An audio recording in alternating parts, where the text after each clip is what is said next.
Is 'n storie oor 'n meisie wat my wil kom haal.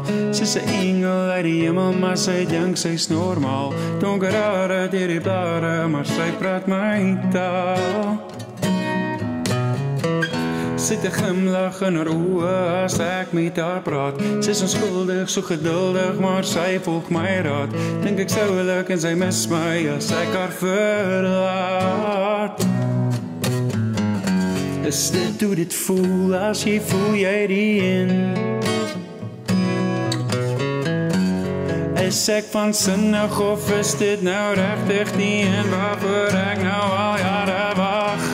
Vind die hare, droom ek of is sy net blind? Soek jarenlang om haar te vind.